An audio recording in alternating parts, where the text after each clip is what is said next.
Good evening to all. And at the outset, I would like to invite all of you from the Cochin Hematology Group for this evening webinar. And it's great pleasure for me to invite Dr. Nitin, who does not need any introductions in our forum. And not only in our forum, in the hematology circle and in India. And we are proud Nitin being within our countryman. So I would like to invite Dr. Nitin to take over without wasting the time, as he is having a short time schedule for us. So Dr. Nitin, please take over. Then subsequently, if time permits, we can have your excellent expert opinion on our discussions.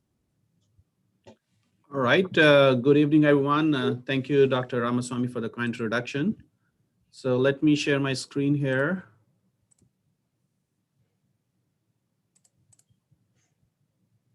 You guys can see the screen? Yes. Okay, perfect. Yeah, so good evening, everyone in India. It's morning here in Houston. And I hope everyone is doing well with all the COVID happening in India. I hope you and your family, everyone is doing okay. I'm sure you guys are busy in the hospital with the COVID issues right now. So, next, maybe in the next half an hour, 45 minutes or so, I will go over this slide deck to review how we use BTK inhibitors in the management of CLL. Certainly, the talk is on a perspective from how we manage things in the United States, but I will, obviously in the discussion part, we can discuss how you guys are doing things in India in terms of the management of COVID, in terms of the management of CLL.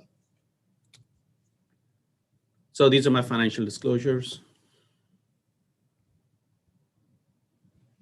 So just at the outset, I think it's important to highlight that the therapy for CLL has changed remarkably. So previously, up until I would say year 2000, before the introduction of rituximab, really therapy was single agent, alkylating agent, purine analogs, then the combination of fludarabine, cyclophosphamide, bendamustine came along, and then these regimens such as FCR and bendamustine rituximab were developed. And they were really quite commonly used up until recently, in the last 5-6 years. Now we have several BTK inhibitors, at least 2 of them approved for CLL, ibrutinib and acalabrutinib, and we'll talk about those. PI3 kinase inhibitors, BCL2 inhibitor, venetoclax, and also obinutuzumab, which is a novel CD20 antibody. And there are other BTK inhibitor, zanubrutinib is coming along. We'll briefly talk about that as well. And then other PI3 kinase inhibitors, such as umbralisib, is also coming along, should likely be FDA approved this year for CLL. So at least what has happened in the United States is that with all these therapies, we have really moved away from chemotherapy for patients with CLL. I know, in India, I think chemotherapy is still the most commonly used probably regimen just because of the cost and other issues, but at least in the United States, we have moved away. So, and I think what has happened is that we have moved away from chemoimmunotherapy era, where at that time, some years ago, FCR was given for young fit patients, and you would do bendamustine rituximab or chlorambucil as therapy for older adults, to this targeted therapy era, where at least in our center, we are using FCR for really a very selected group of patients, so which are young and fit. So that I would say maybe less than 65 years of age, no major comorbidities, IGBH mutated.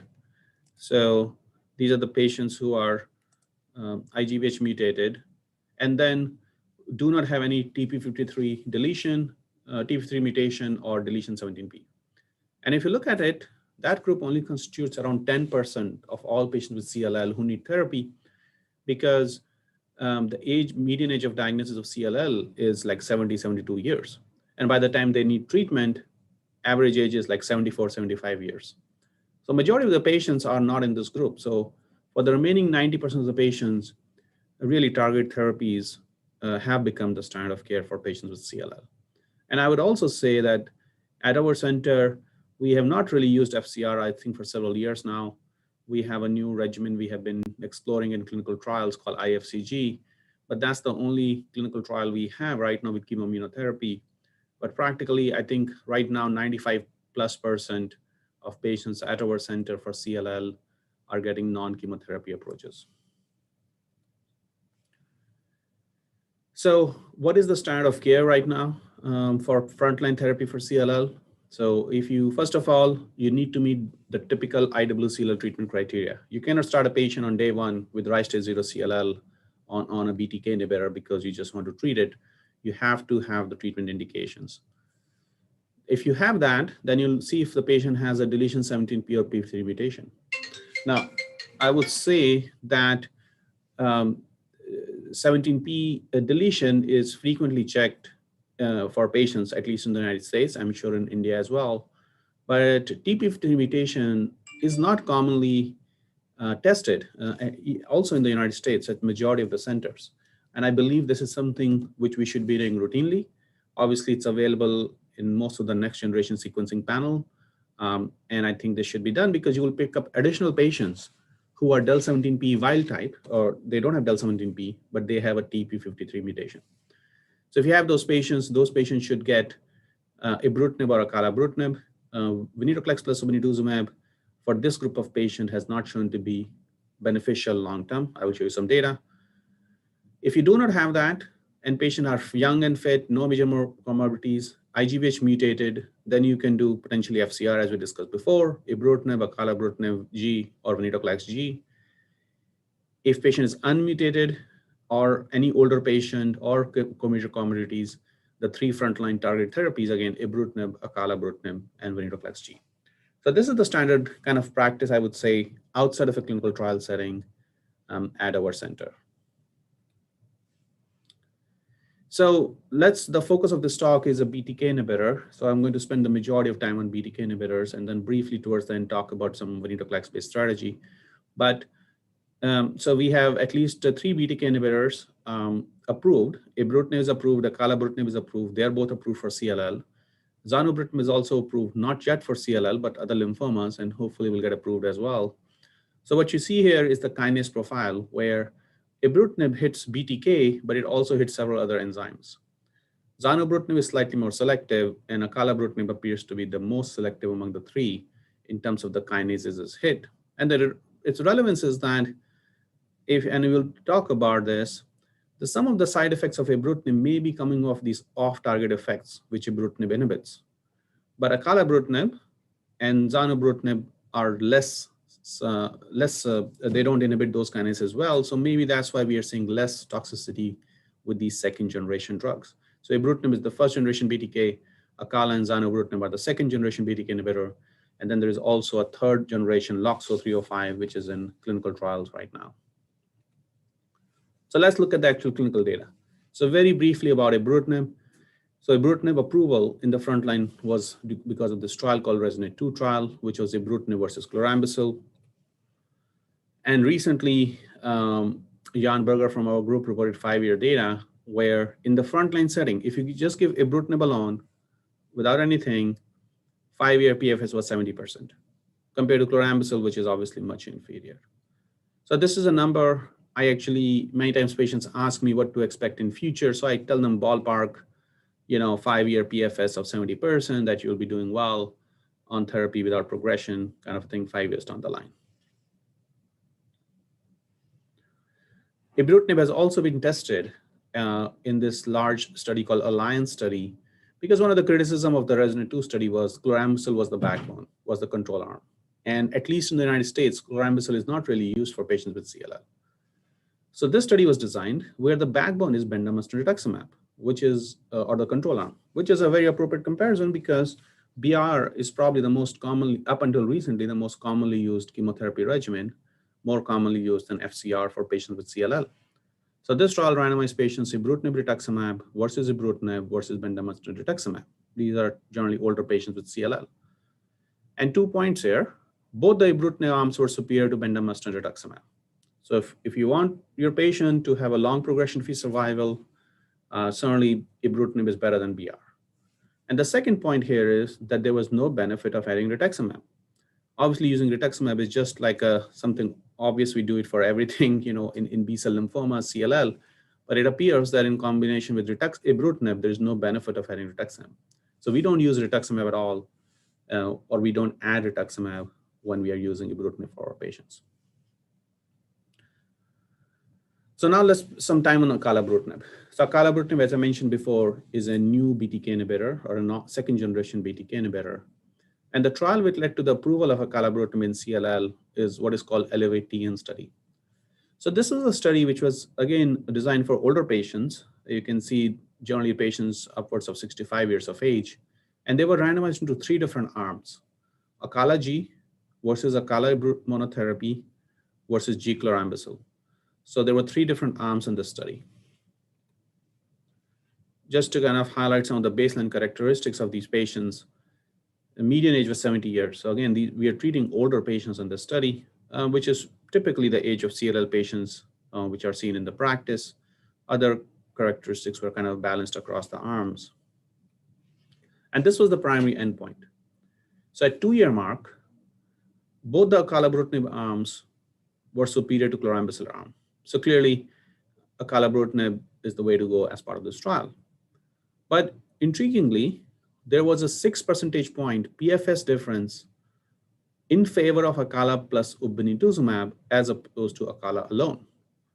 So, and this was actually, if you look at the hazard ratio of acala-G versus acala, it was 0.49, and the hazard ratio was not crossing 1, indicating that this may be a statistically significant difference, but it's only a 6 percentage point PFS difference. Adding obinutuzumab certainly adds to infusion reaction, cost, neutropenia.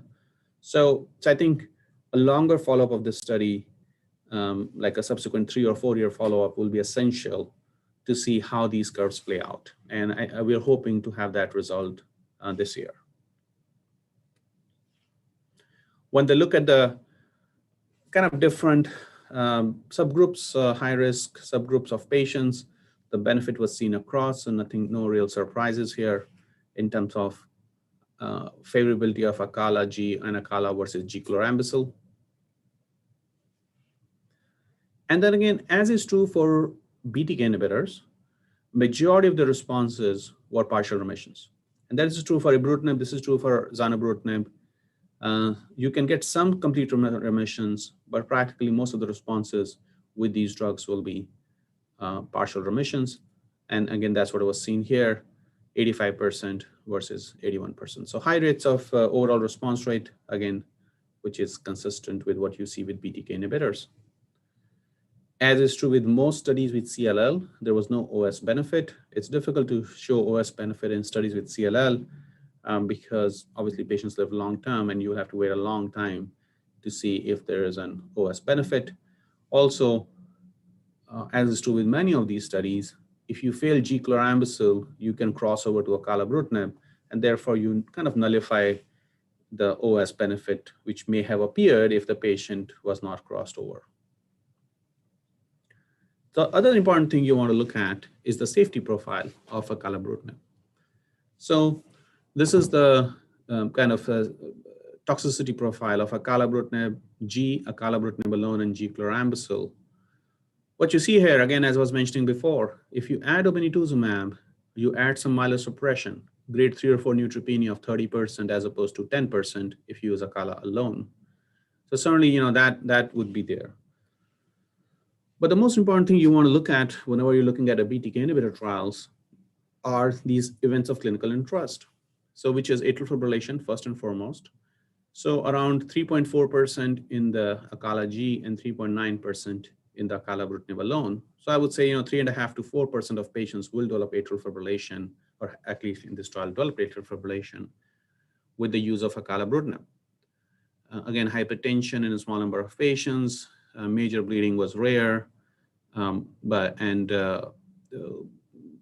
infections were there, but again, these are something which we see in patients with CLL.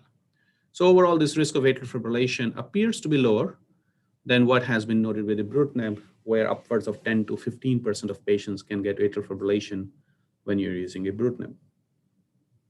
So this was the trial which led to the approval of acalabrutinib with and without obinutuzumab in the frontline setting in the United States. Now, recently, some other data has been published with acalabrutinib as well. So the trial I just showed you, the median follow-up was like 2 years. So, but what is the longer follow-up we know for patients? How do patients do long-term with acalabrutinib? We have that data with ibrutinib, but now the data is emerging with acalabrutinib as well. So this is a study, 99 patients, frontline CLL, median age of 64 years, and this follow-up is now 4.5 years or so. So first of all, everyone achieved a remission on the study. This is the waterfall plot for the lymph nodes, and you can see, everyone had a response, lymph node reduction on this study with acalabrutinib. And this is the 4-year PFS of acalabrutinib in these patients. So again, this looks actually pretty encouraging. You have a 4-year PFS of 96% for these patients. So this is a frontline patients getting acalabrutinib single agent at several clinical centers in the United States. 99 patients were enrolled. And you can see a really nice durability, long-term durability of these patients. So again, another thing you want to look at the atrial fibrillation rate. So because atrial fibrillation, the longer you follow a patient, the more likely you may capture more events of atrial fibrillation. So here in this trial, the median follow-up was 4.5 years. And in 4.5 years of follow-up, 5 patients out of 99 patients develop atrial fibrillation. So the rate, again, around 4 to 5%, which again, as I mentioned previously, better than what we have noted with ibrutinib at similar time points of follow-up.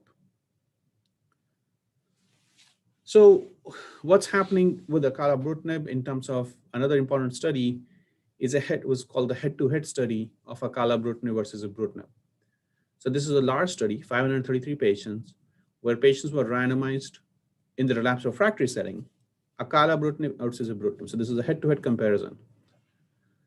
There was a press release issued by AstraZeneca a couple of months ago, and hopefully they will present it either at EHA or ASCO, I'm not sure, but hopefully one of those meetings in next month, where the press release stated that the primary endpoint was PFS, non-inferiority of PFS of acala versus ibrutinib, which was met. So acala was non-inferior to ibrutinib. And the key secondary endpoint, which is the atrial fibrillation, was statistically less common with acalabrutinib versus ibrutinib. But that's the only thing we know publicly right now. So I think hopefully once the actual presentation comes out, hopefully next month, we'll know more about the details of what really happened.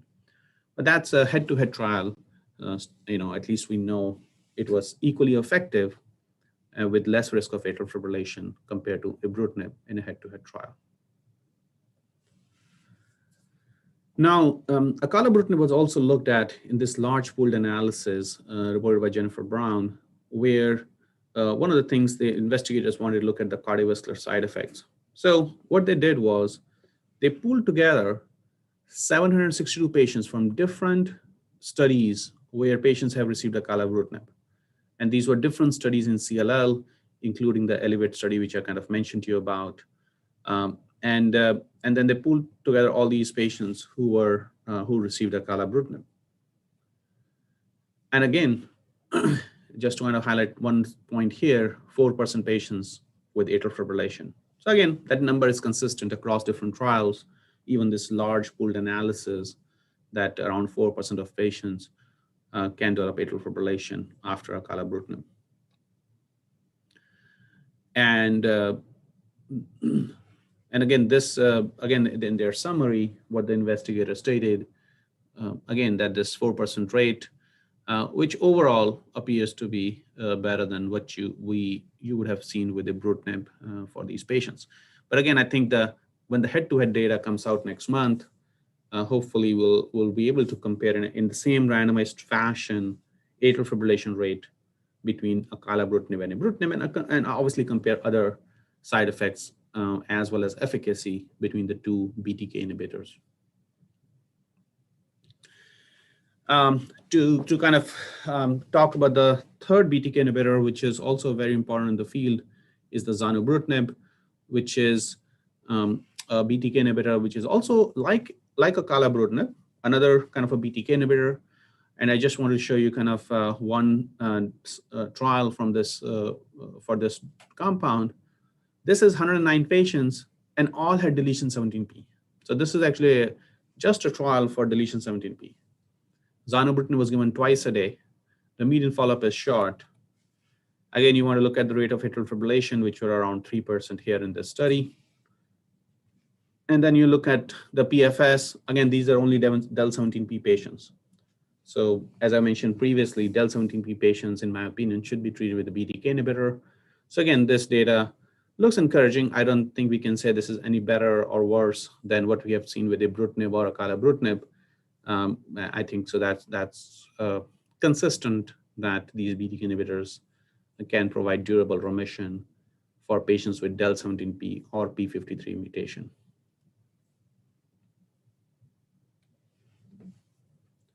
So I mentioned about a head-to-head trial of acalabrutinib. There's also a head-to-head trial of zanubrutinib versus ibrutinib, which is called the Alpine trial, which is also in relapsed CLL. There was a press release again issued by BeiGene recently, I think a couple of weeks ago, where they also showed that this trial was met its primary endpoint in favor of zanubrutinib versus ibrutinib. Again, we don't know all the details yet. Hopefully at EHA or ASCO next month, these will be presented, and then we'll know more about these. So that was kind of a discussion about BTK inhibitors. So we talked about 3 BTK inhibitors: ibrutinib, acalabrutinib, and zanubrutinib. And I think it suffices to say, based on what we know right now, that the second generation BTK inhibitors appear to be safer than the first generation, which is ibrutinib. Now, the other important trial, and again, I wanted to kind of give you a complete perspective in the frontline setting, is a time-limited therapy with what is called the venetoclax plus obinutuzumab trial, or the CLL14 study. Hello? Okay. So in this particular study, let's see if there is a Q&A. Okay. In this particular study, patients were randomized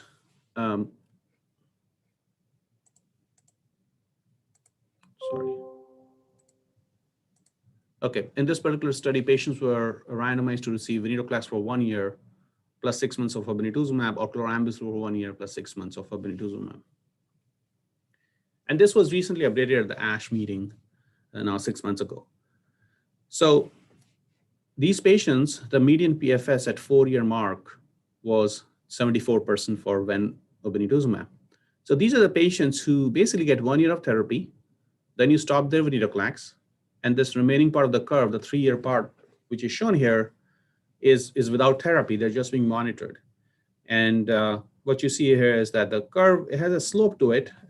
Patients are slowly relapsing. But again, this is a long treatment-free period for majority of these patients.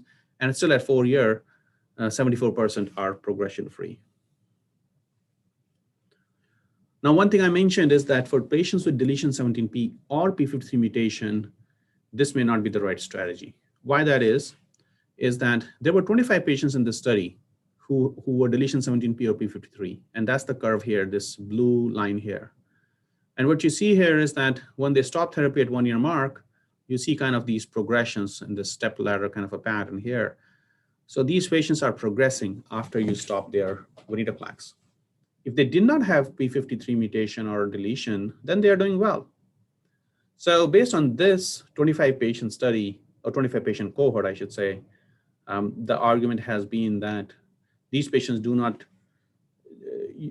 probably need BTK inhibitor, because I showed you previously the data with zanubrutinib, and the similar data is available with ibrutinib and acalabrutinib, where they can get durable long-term remission with a BTK inhibitor.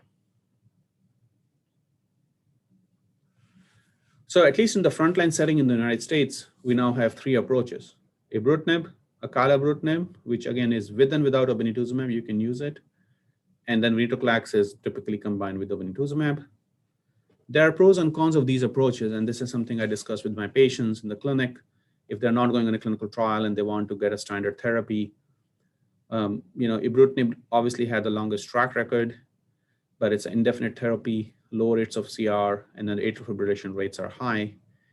Acalabrutinib has less off-target effects, so overall is better tolerated than ibrutinib, less dose reductions, less risk of atrial fibrillation compared to ibrutinib. And the venetoclax obinutuzumab certainly has an advantage of being time-limited therapy, but then we don't have long-term follow-up of this data. You have to watch for the tumor lysis syndrome.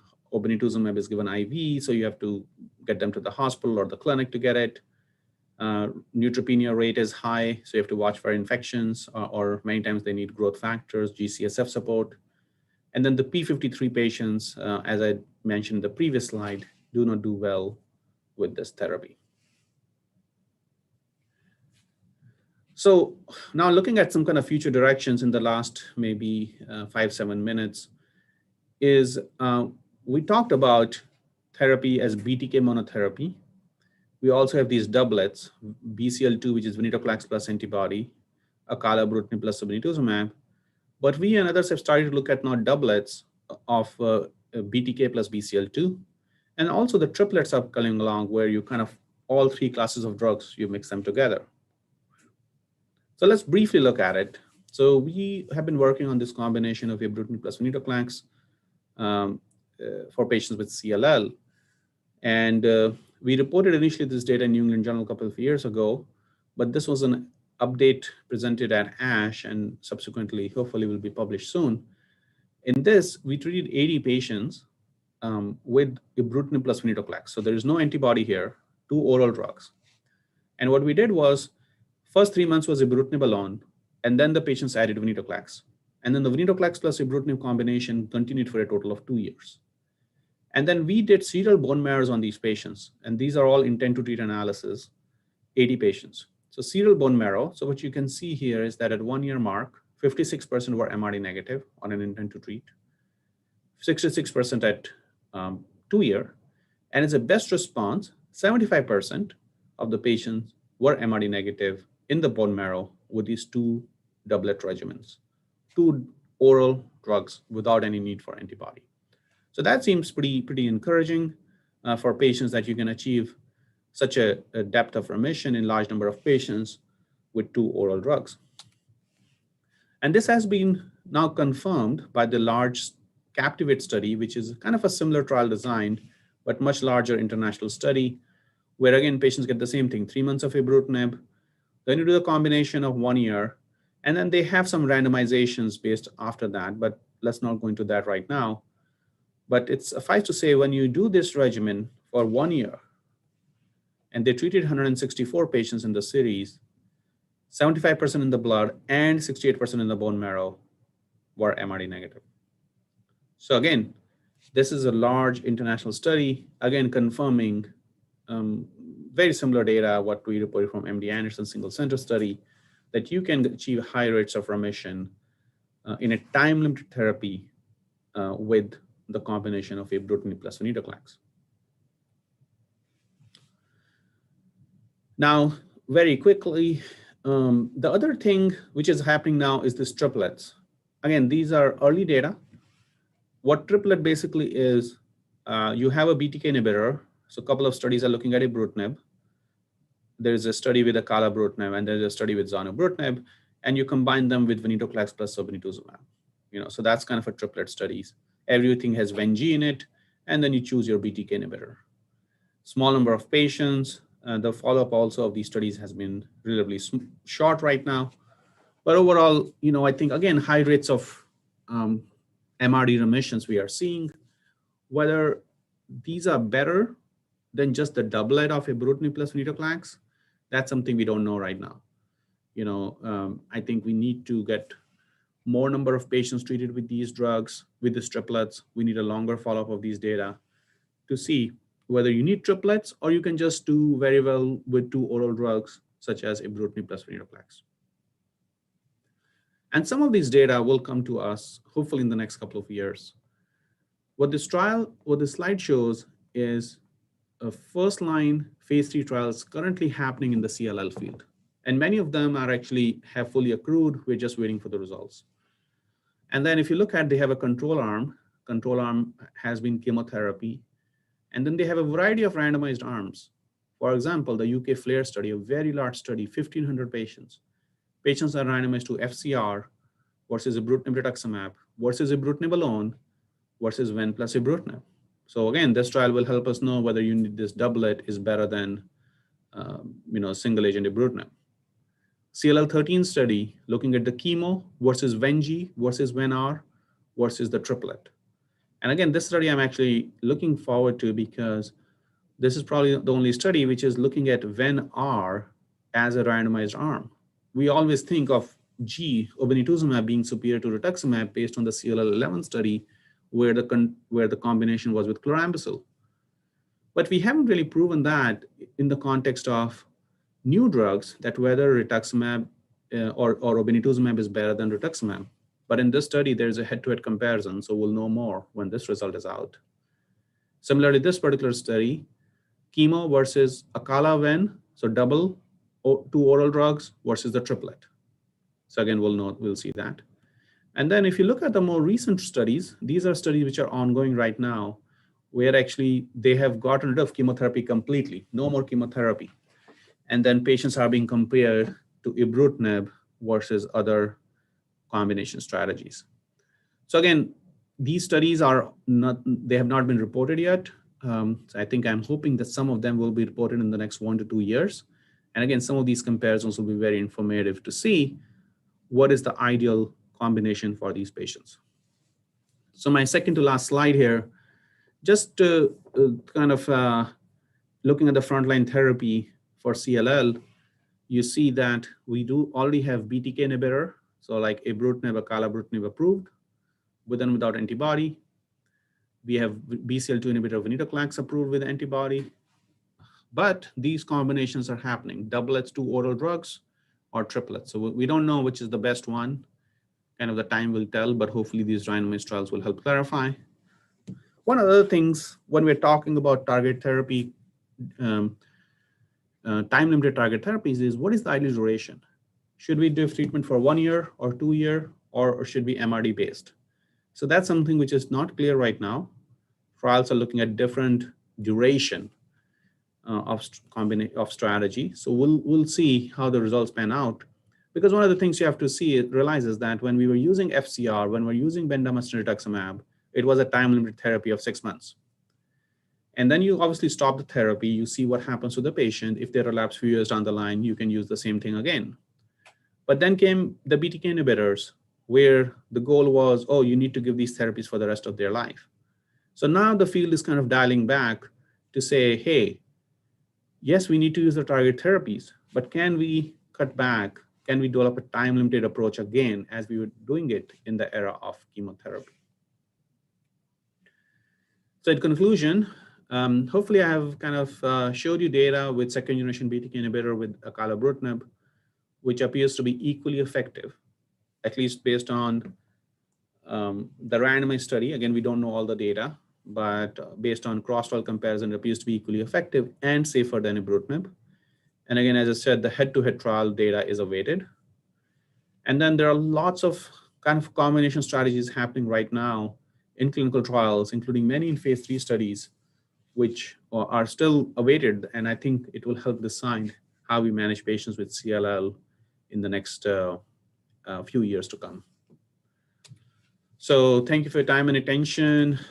This is my email address. If you guys want to reach me out later, please feel free. I'm always happy to answer questions or discuss things with you guys.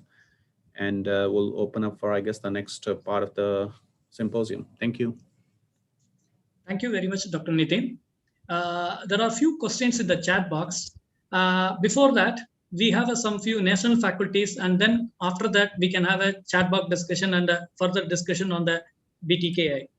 So to continue our symposium, I would like to invite my national faculty, The first speaker is Dr. Lata Abraham from Cochin.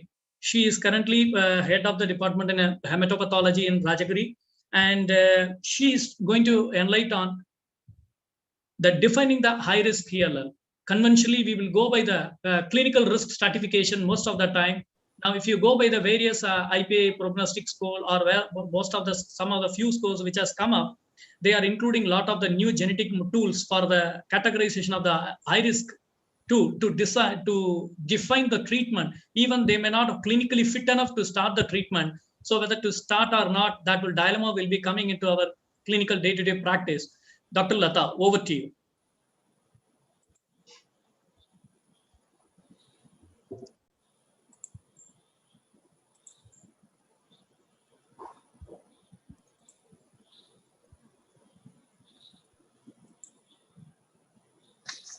So good evening.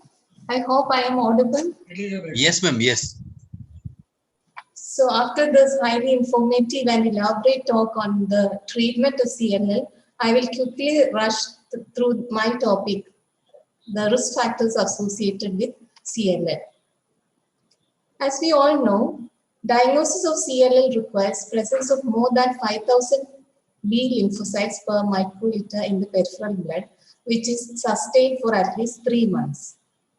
These leukemic lymphocytes are small mature lymphocytes surrounded by a thin rim of cytoplasm and having inconspicuous nucleoli and irregularly clumped chromatin. Another characteristic feature of CLL is the presence of a good number of smear cells, which are mechanically disrupted or smeared out cells, because these neoplastic cells are more fragile compared to normal lymphocytes. Though CLL is considered together with SLL, the diagnosis of SLL requires presence of lymphadenopathy or organomegaly, and the lymphocyte count in the peripheral blood should be less than 5,000 per microliter. And the presence of less than 5,000 lymphocytes per microliter in the peripheral blood in the absence of lymphadenopathy, organomegaly, or cytopenias associated with the disease with bone marrow infiltration is diagnosed as monoclonal B lymphocytosis. The key diagnostic method for CLL is immunophenotyping. The neoplastic cells characteristically express the surface antigen CD5 along with the B cell markers CD19, CD20, and CD23. And the expression of CD20 and surface immunoglobulin is characteristically dim, which is helpful in the diagnosis of CLL. Immunophenotyping is helpful in differentiating CLL from other mature B-cell neoplasms, including mantle cell lymphoma, follicular lymphoma, marginal zone lymphoma, etc. Of this, the closest differential diagnosis is mantle cell lymphoma, where the cells are also positive for CD5. But in this case, the neoplastic cells are negative or dim for CD23, and they show bright expression with CD20 and surface immunoglobulin, which is helpful in the differential diagnosis. Coming to the risk factors in CLL, regarding the sex incidence, it is almost twice as common in men than in women, with a sex ratio of up to 2:1. Incidence is also higher in Caucasians, and it is lower in Asian populations like China and Japan. A family history of malignancy is another risk factor for CLL. Though originally considered as an indolent disease, CLL has a very heterogeneous clinical course with survival ranging from 2 to 20 years. So till the mid-1970, there were no definite clinical criteria that allowed separation of those patients who had a poor survival from those patients with an excellent prognosis. Later, several scoring systems were proposed by investigators around the world, including the RISE system and BINET system, followed by the MD Anderson Cancer Center nomogram, the German CLL study group prognostic model, And finally, the CLL International Prognostic Index. Of this, the RISE system, which was more commonly used in USA and India, and Binet system was more commonly used in Europe. Both these systems categorizes patients into 3 risk groups. It is based on physical examination and CBC alone. The International Prognostic Index is the most widely used scoring system in clinical management. It combines genetic factors in addition to the clinical parameters, and it takes into consideration 5 prognostic indicators, independent prognostic indicators, and each factor is given a specific score, and the cumulative score is according to the cumulative score, the patients are categorized into 4 prognostic groups. And this International Prognostic Index is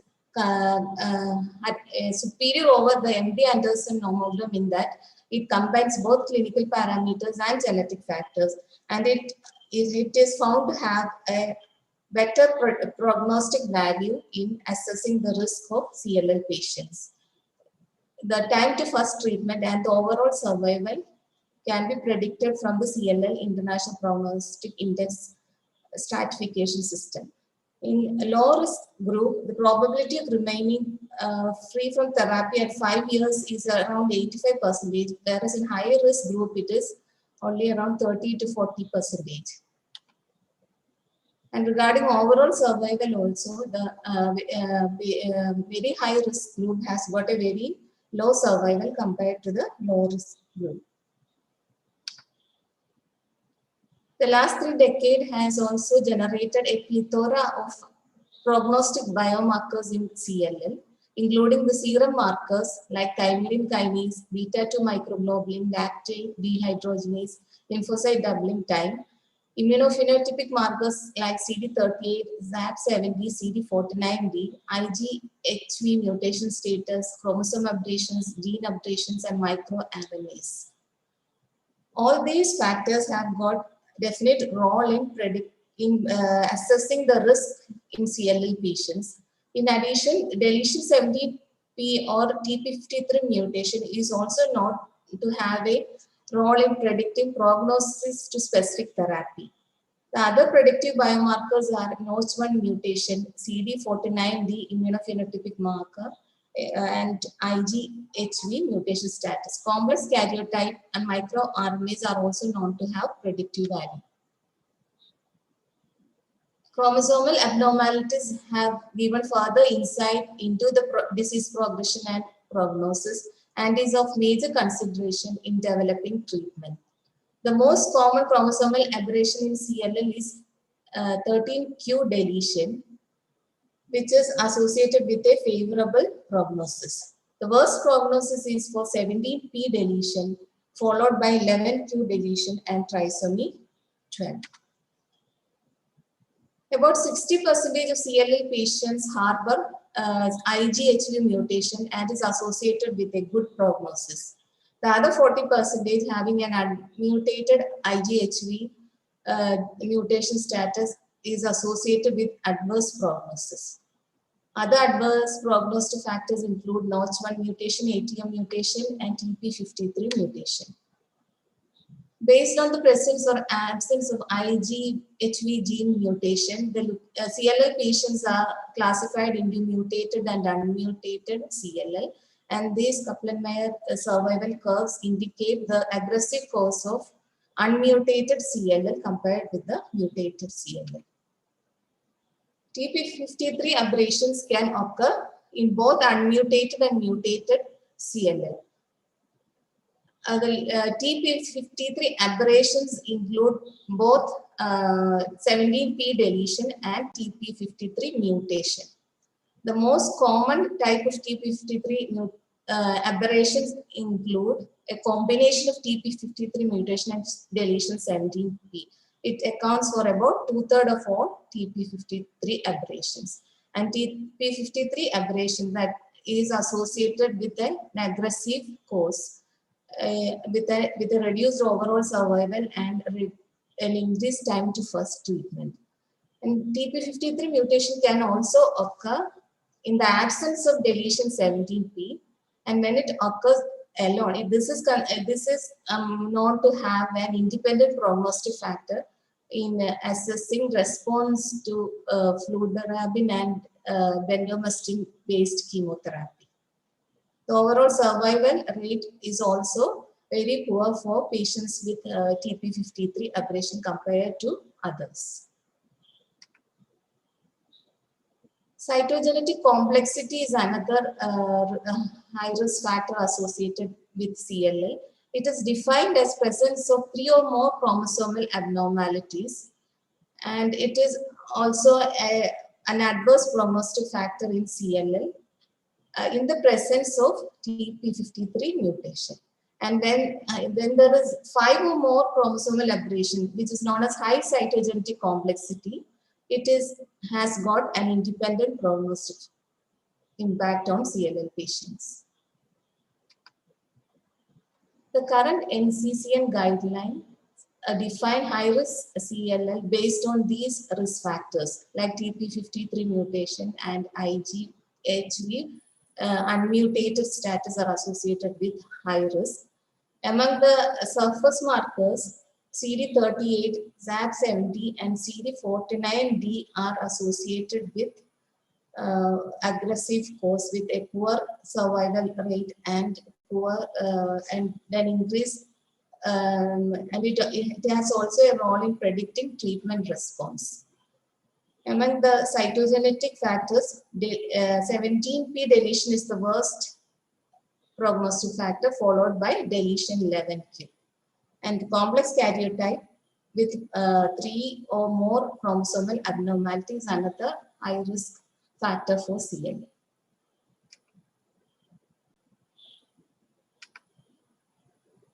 So to summarize, deletion 17p, deletion 11q, and unmutated immunoglobulin high variable status have worse prognosis. Other markers like CD38, SAP70, Notch1, beta-2 microglobulin are also associated with high risk. The National Prognostic Index scoring system can be clinically used to determine prognosis in CLL patients. And the current NCCN guidelines define mutated TP53, unmutated IGHV, deletion 17p, complex karyotype, etc. as prognostic markers in high-risk CLL. So with that, I complete my talk. Thank you for your patient hearing.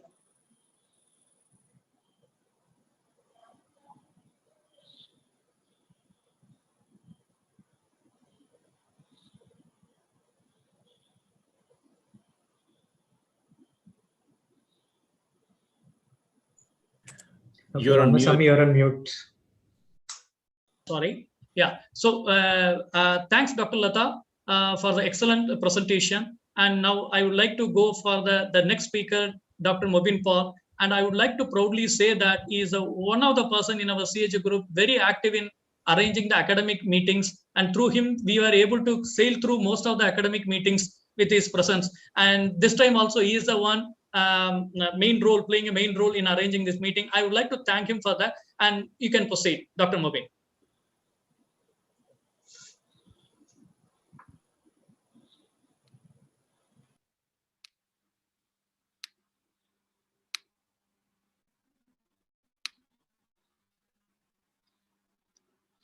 Good evening to all. Thank you for the introduction, Swami sir. This presentation, I will try to go through how we manage CLL in India. We all know CLL is the most common leukemia in the West. It almost accounts for 25 to 30% of the cases. Relatively rare in East Asia and Sub-Saharan Africa. Age-adjusted incidence of CLL in Europe is around 4 per 100,000 patients. Incident CLL, as per the data from Dr. Pankaj Malhotra's group, is 0.41 per 100,000, approximately 10 times lower than US. I'm just briefly going through the CLL International Prognostic Index. The variables we looked at are age, clinical stage, beta-2 microglobulin level, IGHV mutation status, and TP53. In it, high risk usually we treat except when the patient is asymptomatic. So, and very high risk, usually advised to go for a non-toxic, non-cytotoxic treatment through a trial-based therapy. So these are the indications for the initiation of treatment by International Working Group. Most of the indications are progressive marrow failure, massive progressive symptomatic splenomegaly or lymphadenopathy, progressive lymphocytosis or a rapid doubling time less than 6 months, autoimmune complication of CLL which are poorly responsive to corticosteroids, or symptomatic extranodal involvement like skin, kidney, lung and spine, or disease-related symptoms like unintentional weight loss, more than 10% over last 6 months, or significant fatigue, or continuity of fever without any evidence of infection, or night sweats more than 1 month without any evidence of infection. This cartoon is already put by Dr. Nitin. This is how the treatment evolved, treatment evolution of CLL, early 60s and 70s with the use of alkylating agents or wait and watch policy was adopted. Then purine analogs came in. In 2000, purine analog with alkylators combined. Later in 2005, chemoimmunotherapy came in. Later, TKIs and monoclonal antibodies like obinutuzumab and ofatumumab came in. This is a recommended treatment regimen. It's already discussed. Usually looking at the deletion 17p or TP53 mutation status and stage or the activity of the disease. So I'm just going through this. This is how relapsed refractory CLL is managed. When it's progressed beyond 3 years, we can try the first line therapy, or we can go to the refractory regimens based on the performance status of the patients. In the role of allotransplant in CLL, high-risk CLL, HSCT is considered the treatment of choice for eligible patients with high-risk CLL. And it's a modality have a curative potential. It has a 15 to 30% non-relapse mortality within first 2 years and 25% of chronic GVHD, which can impair the quality. So high-risk CLL, relapse refractory, usually novel agents can be tried. A response, we get a response, we can continue the novel agents if patient's disease is considered as a low disease risk or a high transplant risk like old age, significant comorbidities, or a mismatched donor. HSCT can be considered in case of a high disease risk or a low transplant risk like younger age, no comorbidities and well-matched donor. What Indian approach? What is the Indian approach in CLL? So we usually do a baseline hemogram and immunophenotyping of peripheral blood lymphocytes for confirmation of the diagnosis, and history and the clinical examination along with the performance status to be assessed at initial evaluation. And we always get a CBC and differential count. Marrow examination is done when cytopenia is unclear, and additional tests need to be done before initiation of treatment, like a molecular cytogenetics FISH or TP53 mutation or IGHV mutation status, along with the serum beta microglobulin. Epidemiological estimates of CLL in India, as per the data from the PG Chandigarh, rate per 100,000 is 0.14 compared to United States at 3.32. And prevalence, as mentioned, low prevalence of CLL in Indian population, reason we don't know exactly. But in presentation, what we see here is different compared to West. Younger age, more aggressive cohorts. So based on the this real world study, CLL patients in India, usually asymptomatic patients, were kept on observation. Treatments initiated usually as per International Working Group criteria. Usually fit patients with reasonable financial resources usually treated with BR. Unfit patients with financial resources usually get R plus chlorambucil, without results, chlorambucil with prednisolone. Fit patient with financial resources and good supportive care, FCR usually considered. Patients with the deletion 17p and reasonable financial resources, ibrutinib can be considered. These are the data from PGA group. They have a median follow-up of 32 months. 70% of the patients lost the follow-up. Rest of the treatments which they used, commonly used as chlorambucil with prednisolone. That's used almost 50% of the patients. And the other, this shows the treatment outcome and toxicity. So treatment, time to next treatment with the first line therapy, chlorambucil plus prednisolone, usually it was around 33 months. The oral survival, not much of difference. And the trials on chemotherapy in CLL. This E2997 trial, this compared fludarabine with cyclophosphamide, fludarabine alone and with fludarabine cyclophosphamide. This showed in combination improves the overall OR and CR with improved PFS in previously untreated CLL compared with fludarabine alone. And it was not associated with the increased infectious toxicity. And this is CLL-8 trial where they looked between FCR and FC.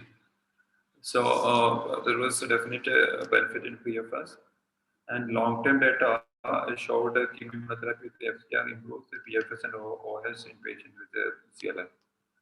And this CLL-10 trial, they looked at the FCR versus BR in advanced CLL.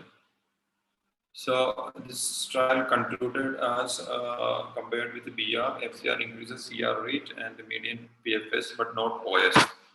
But FCR caused more increased adverse events, including neutropenia, thrombocytopenia, and infections. BTK inhibitor, ibrutinib, this Resonate 2 is compared ibrutinib with chlorambucil. It shows definite PFS improvement, and longer the time, depth of the response was better with ibrutinib. Safety warnings usually more commonly seen as diarrhea, and diarrhea was more common compared to chlorambucil. And common other problem was atrial fibrillation and bleeding. This is an NCCN updated 2021 update to go ahead in frail patients or patients with without significant comorbidities. Conclusion: upfront regimen, choice of regimen is chlorambucil with prednisolone, BR and FCR, or ibrutinib in our setting. CLL is marked with heterogeneous presentation with indolent and aggressive forms. Diagnostics play a crucial role in the management of CLL since presence of mutation, TP53 mutation, unmuted IGHV status renders traditional chemotherapy ineffective. That study has shown that prevalence of high-risk features to be more common in Indian population. The use of chemoimmunotherapy is steadily declining, giving the better profile with the novel agents. Management of CLL in India is often hampered by unavailability of uniform therapy across the country and unavailability of newer drugs in Indian market. Thank you.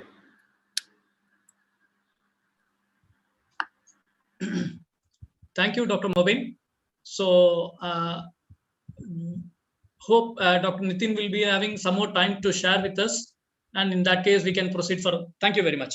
So, actually, the next session is the discussion on the frequently asked questions on the second generation TKI, but still we are yet to use in our common clinical practice. So probably rather than that, some of the questions in the chat boxes we can discuss, followed by the questions if it is arising, then we can proceed. I'll start with the questions in the chat box. The first question is from Dr. Roshni. Is angioplasty or recent angioplasty is a contraindication for BTK, either temporary or permanent? Not specifically. I mean, I guess the issue with the BTK inhibitor really is the risk of bleeding, right? I mean, that would be something, if you're on double anticoagulation, aspirin and Plavix, and then you add a BTK inhibitor on top of it. So I personally try to avoid either a dual antiplatelet with BTK or aspirin and an anticoagulation like oral anticoagulation with BTK. So if you have a recent stent and the patient is on aspirin and Plavix, so that's something I personally would try to avoid, because at least in the United States, we have venetoclax available for these patients, so we should be able to use that rather than to subject them to the risk of bleeding complications. I would say that before the venetoclax was approved or was routinely available, we were using dual platelets with the ibrutinib at that time, but again, the risk of bleeding remains. So I don't think there is a contraindication per se, but I personally would try to avoid if the patient is going to be on a dual antiplatelet agent. So in the context of the bleeding manifestations, what about the newer anticoagulations? Suppose keeping aside the antiplatelets, if it happens to be a single antiplatelet with the dual anticoagulations or any other anticoagulation alone? What is your choice on that? Yeah, so again, before venetoclax was available, there was no other option for us, right? I mean, in that case, we were putting these patients, if they were on aprixaban or rivaroxaban, and they were on aspirin, and then because that was the only thing available, a BTK inhibitor. Now that there are choices, I personally would avoid in my practice to put a patient who is on anticoagulation, this is my opinion, on a BTK inhibitor, just because the risk involved is there, and we have a potential safer option of venetoclax. Now, if you have a patient who has failed venetoclax or somehow has high creatinine, significant amount of tumor burden, you are worried about tumor lysis syndrome, I think it's okay to use, realizing that there will be a higher risk of bleeding for those patients. But let's suppose in the context of India, if you have for some reason availability of a BTK inhibitor for a patient has deletion 17p, yes, I mean, I think risk benefit that patient, even if they're on anticoagulation, you proceed, because that's what really the best therapy for that patient is. BR or something is going to lead to a short lasting remission. But if you have options available, if I have a choice between a venetoclax in that situation, I would say go with venetoclax, because why to subject a patient to a potential complication when you have venetoclax, which doesn't have that issue. In that case, if there is only BTK is available, if acalabrutinib started getting available, will you prefer over that because of the less bleeding risk and other things? Even then, the risk is still. Yeah, so I mean, I in my practice, I have actually stopped using ibrutinib. I have not prescribed ibrutinib for the last couple of years since acalabrutinib came to the market. So if a patient, so really the options I discuss with the patient, I tell them, yes, there is ibrutinib, but it's more side effects, more atrial fibrillation, more dose reductions. And so I have not prescribed ibrutinib myself for the last couple of years. Everyone who wants a BTK inhibitor is getting acalabrutinib. So yeah, so if it's a clear choice of a BTK inhibitor you want to use, I don't see a real reason that, I mean, and if you have access to both the drugs and everything is being same cost and whatever access, there is no reason to use ibrutinib. Patients should receive acalabrutinib because it's certainly a safer BTK inhibitor. Thank you. The second question is from Dr. Rajesh. Even though you have stopped using for the last 2 years ibrutinib, we are still in the ibrutinib era because of the financial constraint.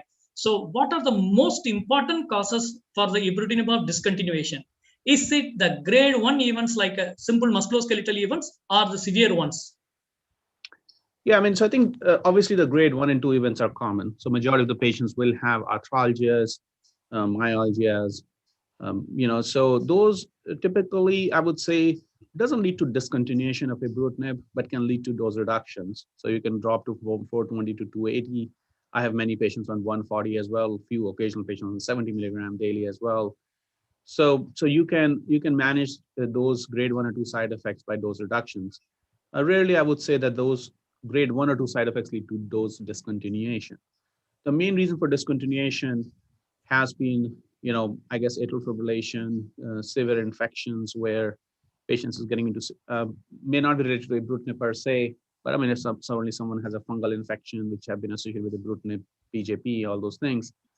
But atrial fibrillation, I think, is something which is a common reason for ibrutinib discontinuation in the clinical practice, because that also then, if a patient does atrial fibrillation, then they may be on an anticoagulation for their AFib. Then that adds another layer of this discussion we were having, where then to reintroduce ibrutinib, you may be having more episodes of atrial fibrillation, and then the patient is also on an anticoagulation, and then you are increasing the risk of bleeding. So in those situations, I myself these days, if a patient develops atrial fibrillation, and many times if the patient has been on like 2 or 3 years remission, they're doing well on ibrutinib, their disease is beautifully controlled, I actually just hold their ibrutinib and see what happens. And you can actually, there are studies being done now that, if because I have patients, and a lot of us have patients where you have done ibrutinib for a certain number of 1 or 2 years, 3 years. A patient develops a complication, you stop it or hold it. You see the patient a month later, they're fine. 3 months later, they're fine. 6 months, and that can go on for a few years. So what I'm trying to say is that if a patient develops a complication, if the disease is beautifully controlled, I may just hold it, see what happens. But if the time comes that we have to resume the drug because their disease is flaring up, I may consider, again, a venetoclax-based strategy in that approach. You could reintroduce ibrutinib, certainly, or certainly if I reintroduce ibrutinib, I will lower the dose of the ibrutinib in that situation. Thank you. In the same context of atrial fibrillation, incidentally, on a routine clinical practice, we detected the atrial fibrillations, and the patient is absolutely asymptomatic, and the cardiologist have been called for, and they have added on rivaroxaban to make us complicated, and the patient is asymptomatic through and through for the next 1 week. The question is whether to reduce the dosage, whether to continue the medication, stop and restart, and the rivaroxaban in an asymptomatic patients.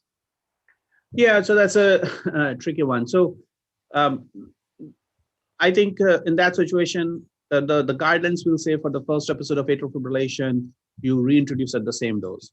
If it happens again, then you lower the dose to 280. If it happens again, you kind of 140.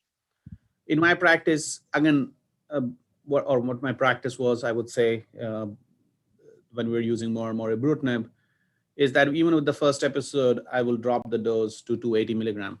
Now that decision may also come into play. Let's suppose a patient is within the first month or 3 months of their treatment and they had a significant amount of disease. Maybe there is some concept of maintaining the dose intensity early on before you kind of drop the dose, because as you may know, there have been a lot of data of lower doses of ibrutinib maybe equally effective and things like that. But there is something to be said about the dose intensity early on. So if a patient had atrial fibrillation early on and lots of disease, I may resume the same dose thinking that maybe the disease needs help right now with the full dose of ibrutinib. But let's suppose patient is 1.5, 2 years out of it. Their disease is very great partial remission. They develop an atrial fibrillation. Then I'm much easier to drop the dose to 280 because I know that hopefully their disease hopefully they don't need that much ibrutinib. But that's just there has not been a head-to-head trial, nor there ever will be, of a lower dose of ibrutinib versus standard dose of ibrutinib. But I think those are some of the things I think about. Thank you. One of the questions is regarding the MRD from Dr. Deepthi Rani. What is your opinion on the Activate trial having a joint MRD in the peripheral blood as well as in the bone marrow? Is it both combination is required because the concordance around 86%? So what is the inference of? In the Captivate study, you said? Yeah, that's correct. They have mentioned, Yeah. Dr. Deepthi has mentioned that. Activate. Probably she mentioned Activate. Yeah. So MRD, I think it's still a big debate whether MRD has role in CLL or not. Certainly it has no role in if you're using ibrutinib or acalabrutinib, there's no role for checking MRD because these patients will never become MRD negative. It will always be positive. MRD can only come into play really if you're using chemotherapy or you're using venetoclax-based therapy, whether it's venetoclax plus rituximab, venetoclax plus obinutuzumab, or if you're using venetoclax plus ibrutinib, which unlikely, at least right now, you'll be using in Indian setting. And there, the question is, which is a better disease site for MRD monitoring? So what it appears so far is that if you're using chemotherapy, it appears bone marrow is definitely a better site than blood for MRD monitoring. But if you're using venetoclax-based therapy, the concordance rate is 86 to 90% range, which is actually a pretty good concordance range. And certainly bone marrow, doing a bone marrow MRD assessment, all those things, invasive procedure. So I think the field itself is moving towards a peripheral blood MRD for evaluation rather than subjecting the patients to bone marrow. A CLL14 study, most of the treatment decisions are when they stop the therapy at 1 year, and all the data they have shown about MRD and then subsequent progression is really based on blood MRD monitoring. At our center, we do much more bone marrow MRD monitoring, but more recently, I would say in the last 1 year or so, we are shifting to also using more and more peripheral blood MRD as opposed to doing bone marrow MRD, because I think at the end of the day, peripheral blood MRD is quite yes, you may miss few patients here and there, but on practical front, this is not like an ALL patient where MRD presence is impending for disease relapse in the next few months.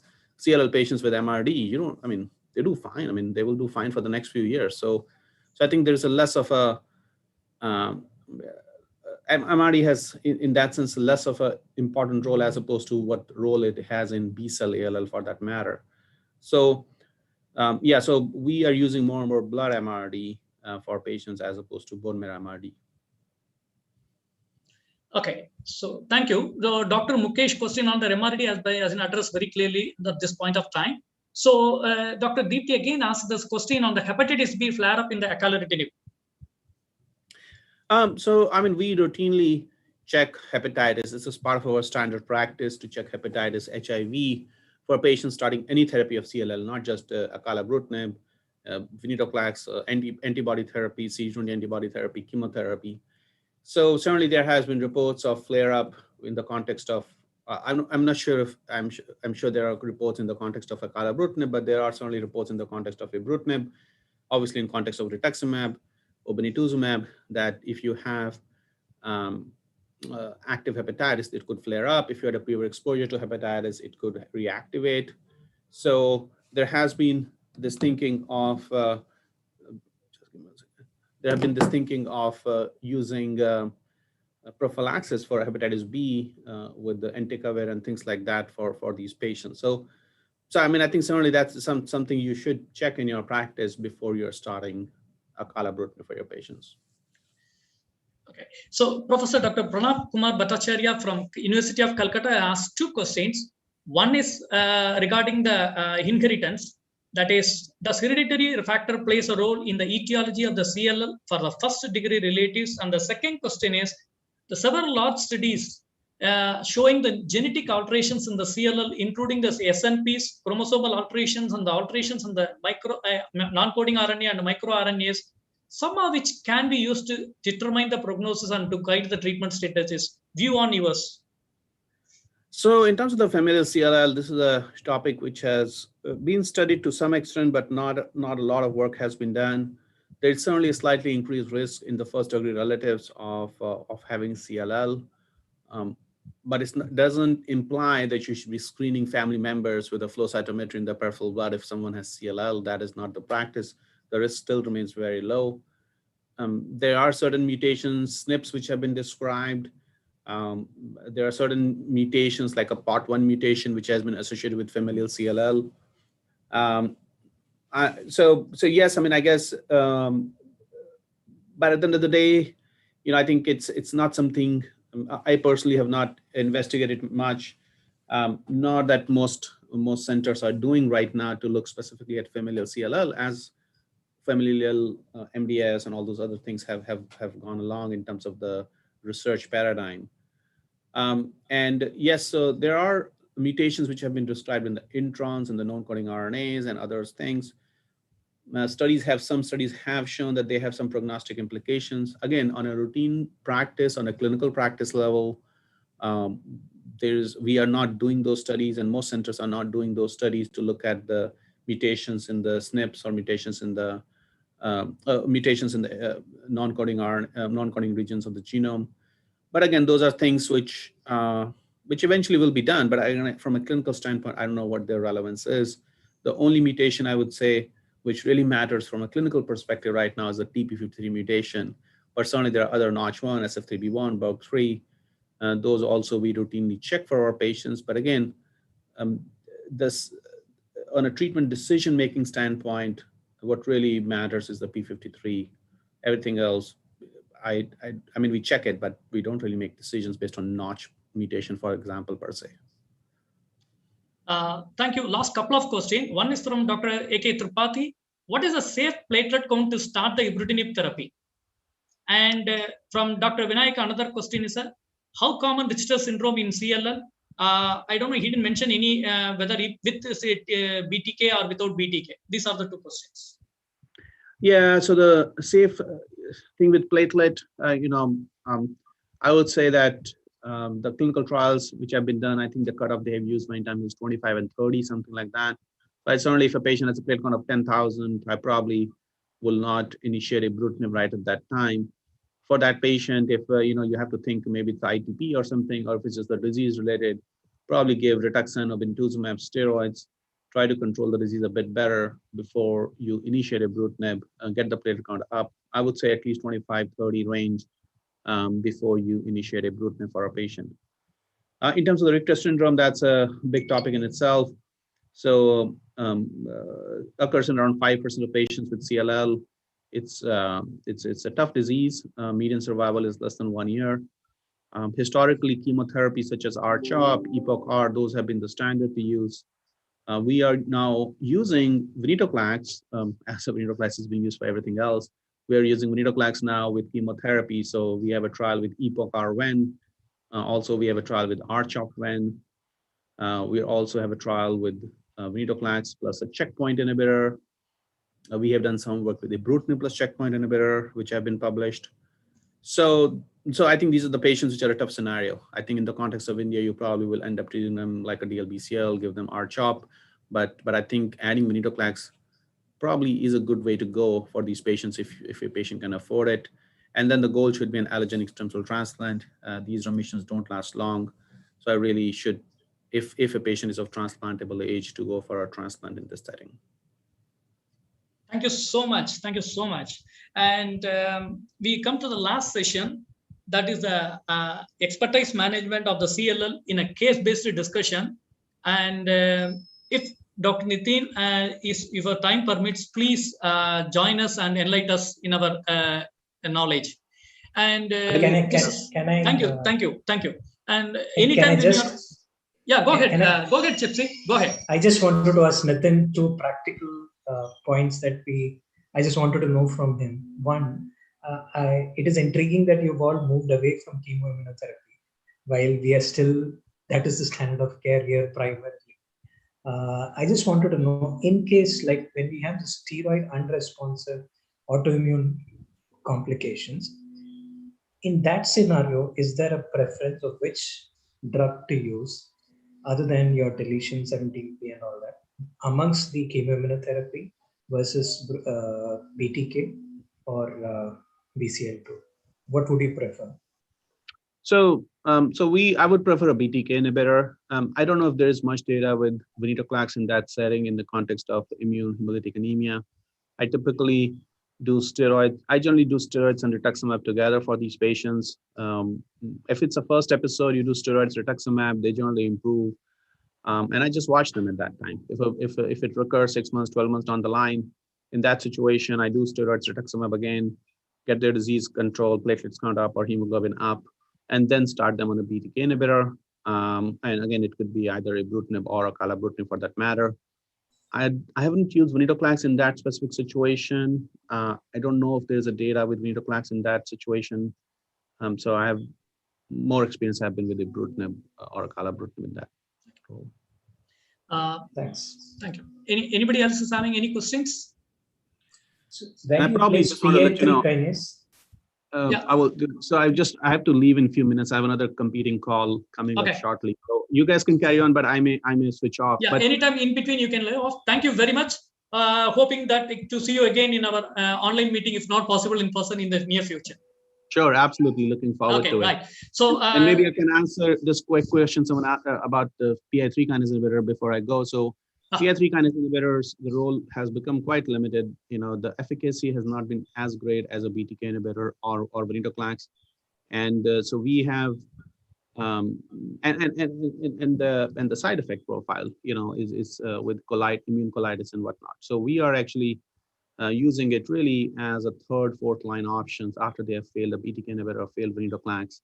If they're not going for a CAR T for some reason, then that's the option we may consider. But I think it's the role is extremely limited. I have very rarely actually used PI3 kinase inhibitors.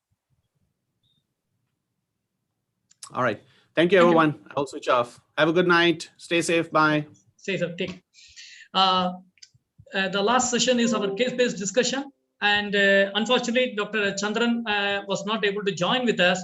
And instead of that, Dr. Manojuni is leading us on the moderating sessions. And Dr. Chitresh from Amrita is presenting the case. And our panelists will be Dr. Mubin Pal, Dr. Chepsi and Dr. Shinto, and if time permits, Dr. Nitin may join us. So with this, Dr. Chitresh, it's yours. Good evening, everyone.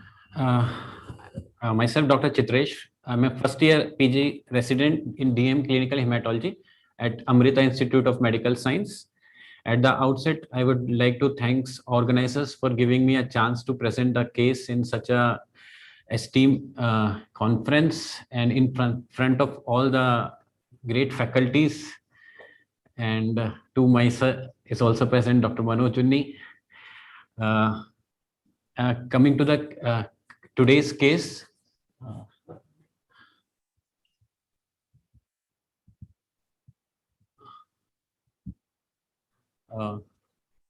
let's start.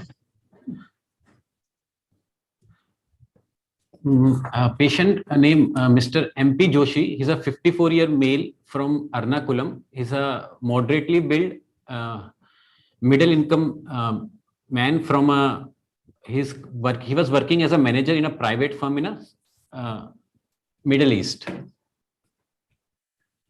His present illness, currently he's a relapsed case of chronic lymphocytic leukemia on tablet ibrutinib. Coming to his clinical details as how the disease progressed and how over the year the disease evolved, we'll go back to the 2019 when he was incidentally detected as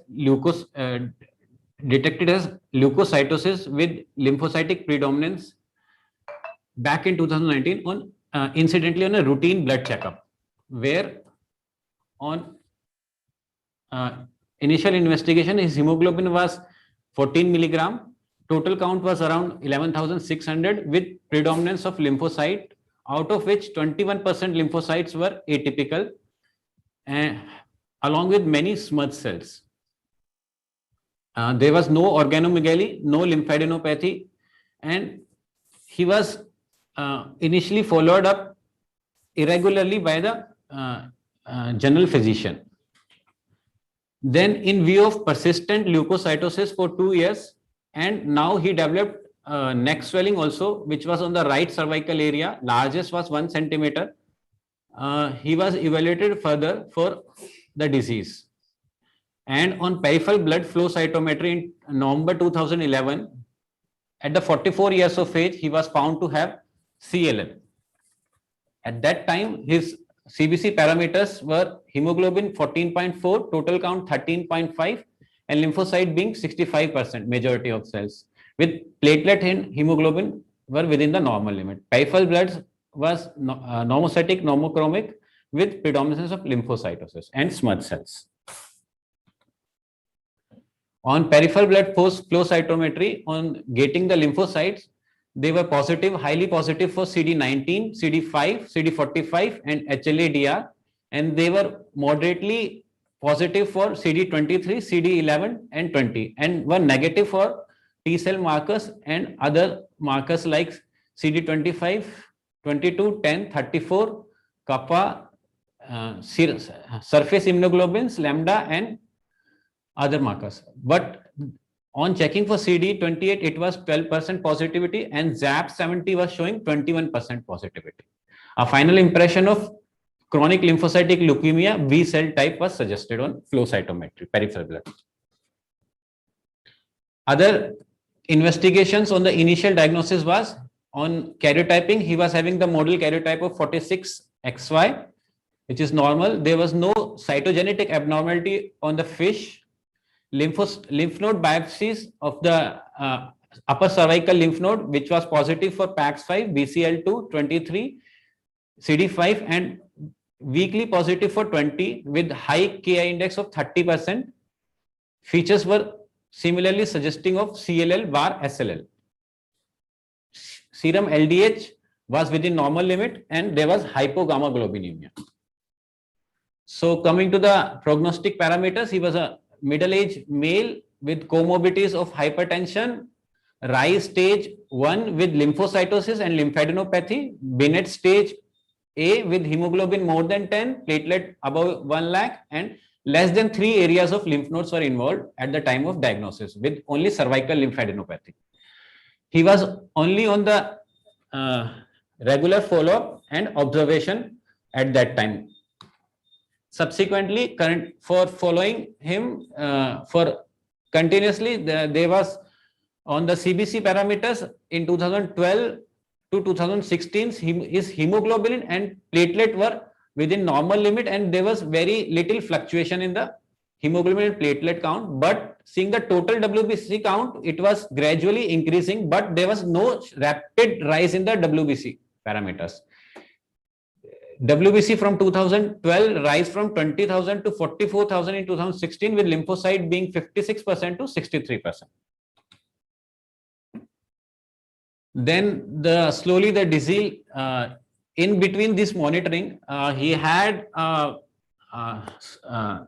subsequent malignancy. In 2014, he developed a midline neck swelling.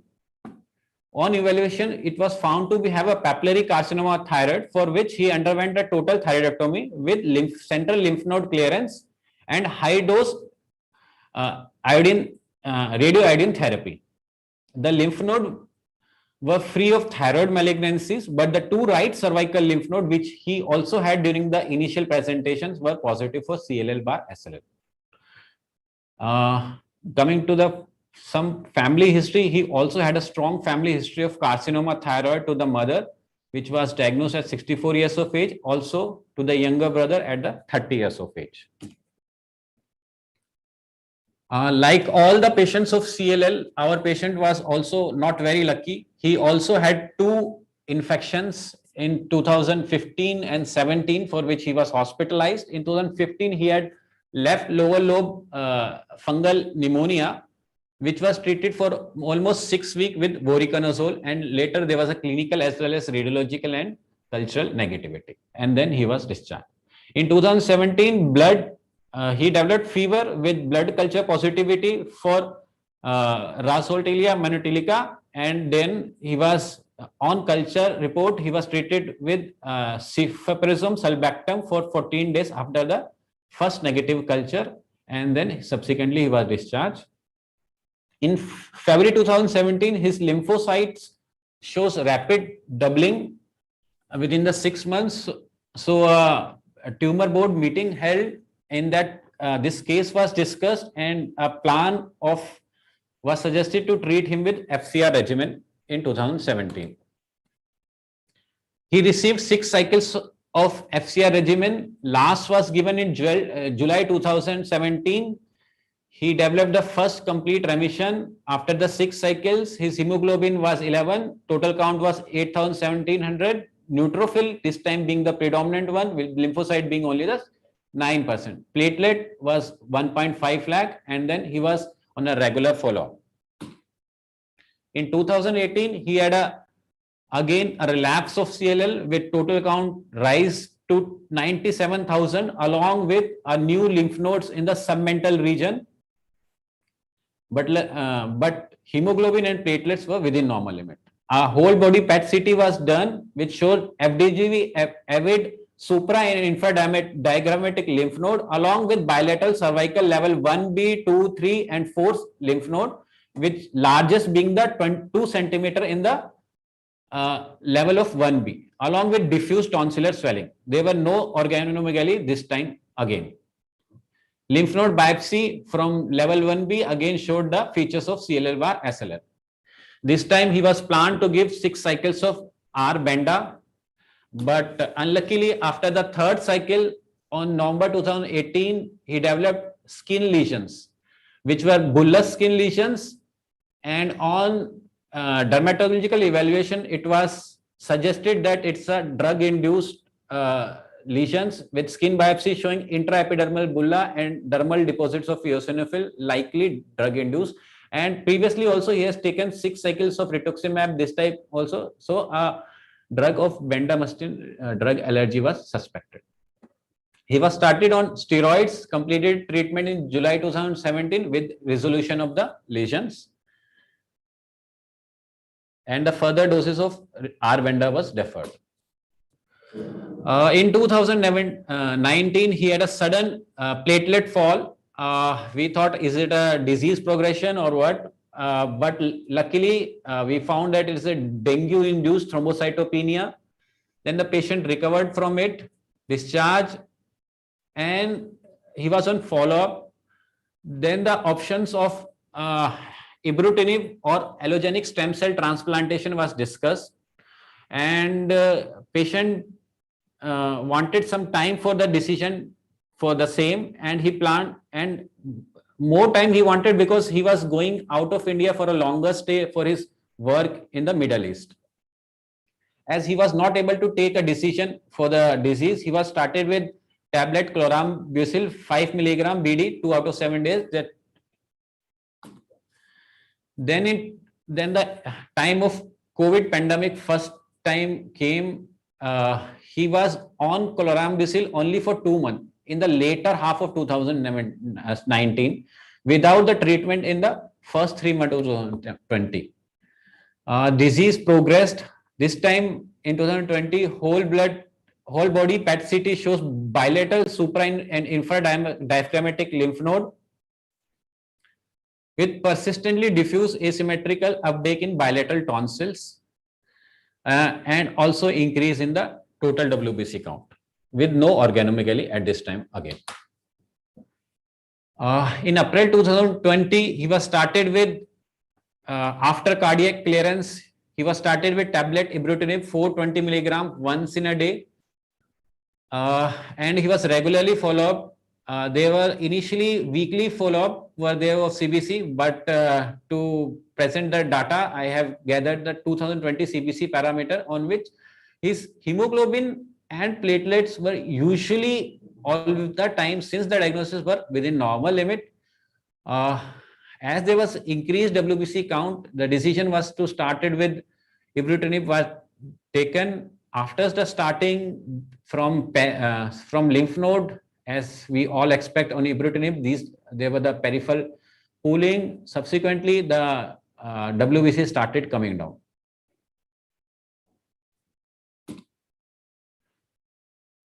Later, like patient is currently on ibrutinib. After continuation of ibrutinib, he had 2 surgeries. First of eye, where he has a phacoemulsification for cataract surgery with posterior chamber intraocular lens implantation, and in 2021 he had left mastoidectomy with tympanoplasty. During this period, his ibrutinib was stopped for 1 week before the surgery and was discontinued 1 week post surgery to reduce the chance of bleeding. In April 2020, his latest CBC shows hemoglobin of 10.3, total count of 9,300, lymphocyte being 39% and platelet being 3 lakh, with CBC of normocytic normochromic anemia. In a summary, a 46-year male of, which was diagnosed as CLL with FISH negativity, had complete relapse for 1 year after FCR therapy, 6 cycles, then 3 cycles of R-Venda, which was truncated due to drug toxicity, failed chlorambucil metronomic therapy, then maintaining the complete relapse on ibrutinib since April 2000, since starting from April 2020 to 2021. Thank you.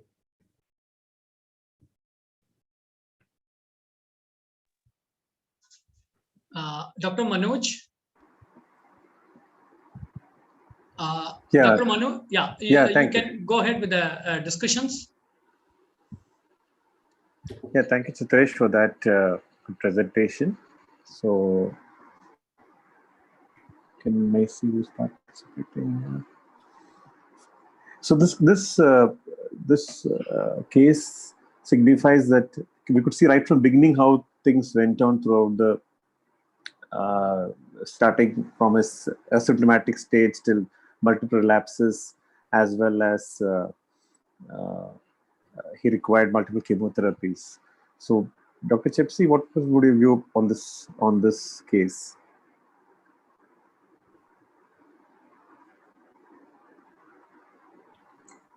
Yeah, thank you, sir. So nice presentation, Dr. Chitrish. Thank you, sir. Welcome to the group. Thank you, sir. So I think it is a very practically something that we all see, particularly this flow that you showed earlier. It is very common that we don't see these typical features of CLL in all the flow. Like you showed, I think if I remember right, you gave a CD23 negative, FMC negative, CD22 negative, no light chain restriction. Yes, sir. I think it is common. I don't know, for some reason it is common in our practice that we don't get this typical features. If you typically follow the CLL IPT score, ideally it will not fit into your CLL, ideally. But I recognize this. This is what many of us see in practice, and then we treat it as CLL. Sometimes we label it as CD5 negative, CD10 negative, or we have this. I don't know. Probably our our diagnostics have to probably improve in diagnosis. So this is one. First, the diagnosis itself would have got us confusing earlier, and I'm sure after that we wouldn't have got a good diagnostics because he was exposed to many therapies. But practically, I think you've followed a great plan here. But personally, I am not yet started using BTK inhibitors. I would have probably strategized it as because the patient had responded to FCR earlier. I probably would have considered maybe a chlorambucil R in preference to chlorambucil alone if the BR was showing a drug allergy to bendamustine. Okay. I think practically that is the only other thing I would have thought of because I have issues in giving this drug. Otherwise, I think if I have all the choices, I probably would have followed the same strategy. Yeah, but he was going to the Middle East, so we couldn't. They couldn't put the rituximab. He wanted to take the tablets and then go away from India. So the rituximab was just not considered because of his logistic effects. Perfect, sir. So, I think it makes sense. Yeah. Okay, so next, Dr. Sriraj, what would have been your way of approach for this case, which has been asymptomatic till multiple relapses and chemotherapy? Dr. Sriraj? Dr. Mobin, Sriraj is not available at this time. Can you take it, that question? Sriraj, Mobin? Yeah. How would you approach this case, Mobin, given the chance that he was asymptomatic in 2009 till 2021?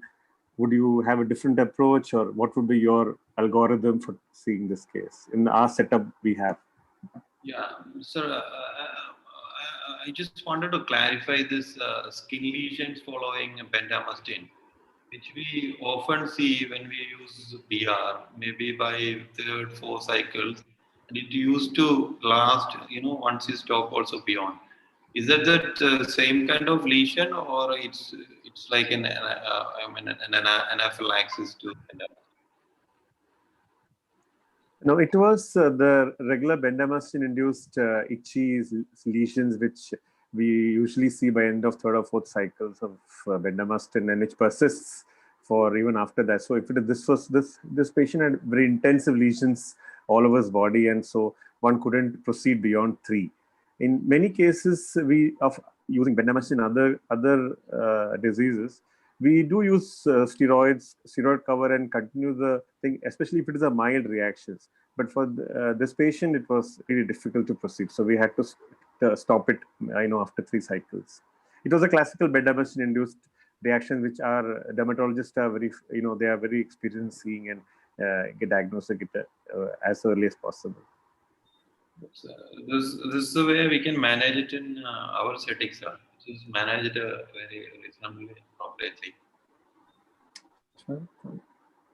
So this is before initiating ibrutinib, we regularly get involved with the hepatologist to look at the liver status. Yes, we get the hepatitis workup done. We also proceed for cardiology workup, and we especially discuss with the patient about atrial fibrillation. And then the cardiologist also tells about the pros and cons of this. So they're very well aware of that before they start ibrutinib. We also get a hepatitis C antibodies as well as the pre-op serology workup done before actually initiating them on ibrutinib. And if there's any something like that, then before any rituximab or anything, we definitely get a hepatitis workup done. If necessary, get a cardiology, gastroenterology involved in that. I use this 140 mg for child CLD, and they do very good with this 140. So anybody reduce the dose in your financial constraints? No, this patient could, even now he's able to afford the same tablets. So we don't have so many on, I think 2 or maximum 3 people on ibrutinib, and they're doing on their own. One is, I think, on insurance, and other people are they're doing it on their own. But they're not being. We don't have to reduce any dose as of now. To the Mubin's question, I have a patient with the CLD with the hepatitis B flare-up on ibrutinib, along with medications as well as with the ibrutinib, and the full dose is being continued, fortunately. But he is compensated liver disease, mild derangement of this one without prothrombin affection. The albumin was relatively preserved with the AGOTPT around the 60s range, but he is continuing. Touchwood for the last 7 months is doing fine. Is it okay? Okay. You are asking about the child age score regarding CLD. I was giving them once a day.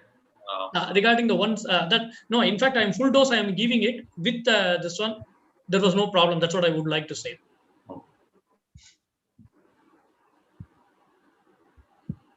Okay, so Dr. Deepak Chaz is here. So what would he suggest? How you view this? No, he is not available. Instead of that, Dr. Shinto is there, and Chepsi can take over. Dr. Shinto, what would your approach be, and would be different or something, or same, or how would you view this? Such a case with the long-standing durations. Yeah, as Dr. Chepsi said, this is an unusually typical CLL, textbook kind of CLL. So I agree to that. One thing I would have done is do a repeat fish at the time of the at least at the time of change to ibrutinib, because this is some idea which I got implanted from Dr. Maman sir. He had stressed on this repeat fish and to see the biology, why it has gone. It's not that typical at that stage. So do a repeat fish, probably maybe the last relapse, not in 2017, maybe when the switch to ibrutinib happened, a fish could have been done to look because the earlier was negative, whether it is 17 HP, 9 HP. That's my only suggestion. Yeah, that's right. That I agree with Dr. Shinto saying that.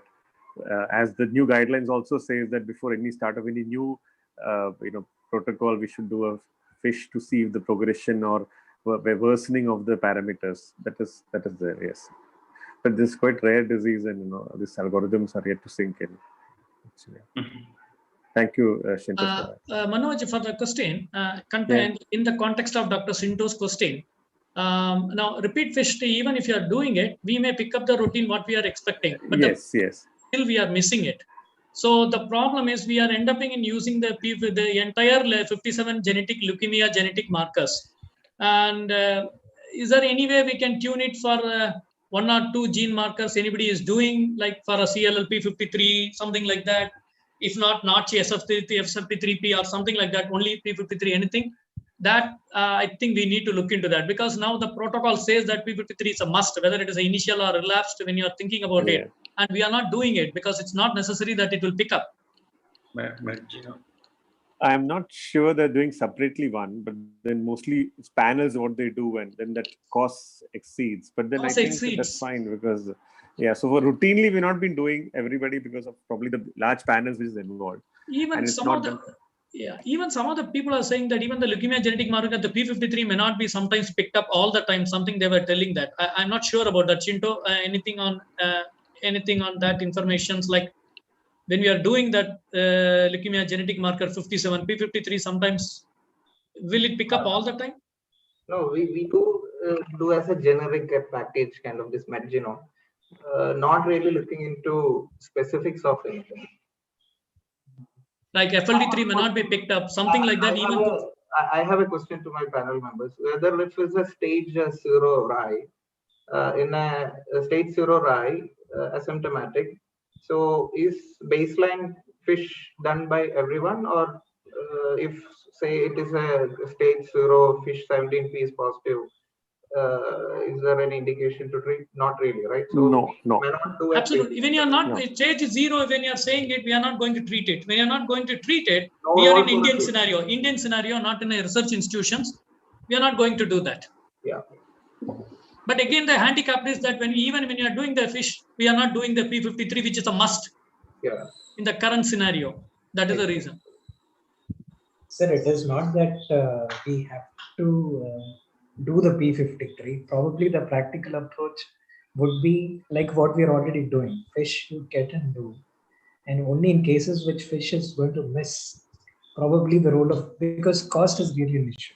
Because P53 is only to catch those small subset of patients who are actually 17p deletion negative, but still might have a P53 mutation. Absolutely.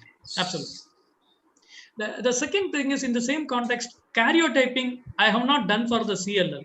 Now we know that the complex karyotyping 3, 5, Dr. Lada lucidly narrated, but anybody is doing the karyotyping in a bone marrow. As such, we are not doing the bone marrow when you are not going to treat the patient. Even if you are going to treat the patient, we are going to do the fish, which is be done invariably in the peripheral blood, and the cytopenia. If it is not a DCT positivity, we are going to attribute to the disease process in general. Of course, we may have to do that. But what my question is that, are we doing the karyotyping for any CLL patient? But we know that complex karyotyping, all other things. We are not doing so. I'm not doing it. I'm not doing it. That's what I'm just doing for the fish, and then we're getting away with that. So that is the thing. Practically, the option is either BR and seriously. No, but actually, because of when I was in Gulf, actually they were doing a FCR, because majority of the time Gulf countries will follow the UK-based protocol most of the time. So UK people are fond of FCR-based regimen. If you talk anyone from the UK, they will say they will insist on FCR. Whereas in US, they are comfortable with the BR-based regimens. So I am not seeing after coming here, probably Manoj and anybody can say that FCR is the one which will be used left and right. But after coming here, that BR is the one which we are using it on this one. Of course, FCR most of the time, it does have a problems, and of course, neutropenia, cytopenia, future MDS invitation, everything is there. And especially what we have seen is when we is crossing the 4th or 5th cycle, when the cytopenia prolongs, when the patient does have not able to complete the 6th cycle, probably that may be the incidences which we can think about it. But otherwise, Manoj. Yeah, the young people who are fit, I think the last few years we did give FCRs, and the later cycles had really quite severe neutropenia, which lasted for a long time. I think the 5th and 6th cycles we had to actually, I think the last we had dose reduce actually because of the severe neutropenic prolongation. They were young actually, they were in the 40s and early 50s, but then beyond it, we had to go beyond only for R-Benda. And that of course is doing very smoothly with people. They're doing very well. I think we, in the process of treating with the FCR and R-Benda, when now with the ibrutinib has come, it's still yet to sink in. Acalabrutinib takes even more time. The FCR and BR, because we get biased towards BR because of the lesser toxicity and less chance of sepsis. But again, having said that, we have given FCR for the younger individuals, and they're still on follow-up and they're still doing well. So it's toxic, definitely. It's only towards the end, last 5 or 6 cycles, the 5th or 6th cycles, they become that the problem neutropenia actually sinks in, and neutropenic periods prolong more than what is actually mentioned in the protocols. So yeah, maybe. Anybody is doing IGHV mutations now? Till now, we are just going with the CD38, even though there is no concordance 70-30% or something like that. But anybody like IGHV, Manoj, being the institutions, anything on a protocol theoretical research? No. We're not been doing that specifically. But the company is coming out with the some of the companies are coming with doing this one. Not sure whether they. Angino people are doing. They have the CLL fish panel having IGHV, P50, 17P, and I think 11 and I think 13. Notch, I'm not sure. These 5 markers I think they are doing that has the IGHV. That they're doing. What are the 3 markers? I think IGHV, 17P, 12, and 11Q. I think 13 also they're doing, because fish myeloma also they're doing 13 and all those things. So IGHV, I remember doing that. I have to check. I think they're doing. They're doing molecular panel with the notch, IGHV, this the P53 and SFT3P and other things. YDD and 4-5. I am not used.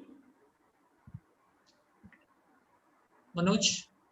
Yeah, I think that's it. I don't have much more to say, because it's not that we have lots of cases. We have a few are still on follow-up, actually, asymptomatic CLL. They are still on 3 monthly, 6 monthly follow-up. But then a few of them have post-FCR, some of them are post-Benda, and then 2 or 3 are on ibrutinib. So that's all our CLLs are all about. Anyone use ibrutinib for low-grade relapse lymphomas in elderly? No. I have a few. Please share your experience. No. Very old people, mantle, third relapse, and splenic marginal zone, 80-year-old. Actually, low-grade lymphomas, either single or combined with the rituximab, they are doing fine actually. And 2 are there on, like CLD with the 140 mg OD. And those guys also doing fine. I mean, like almost some 8-9 months time now. So I used it for aggressive lymphoma, few patients, but I guess it can't pace the growth of LV still. I mean, like when we can't give injectable chemos, elderly people, when they relapse, high-grade relapses, 2-3 patients we tried, we didn't work out. But it's low-grade outside that recommendation, it's very elderly people with reasonable performance status can be tried. I have a case of mantle cell leukemia, 79-year, ibrutinib, and is tolerating till now, no problem, full dose. In fact, I am going for 4 tablets, like a mantle cell lymphoma.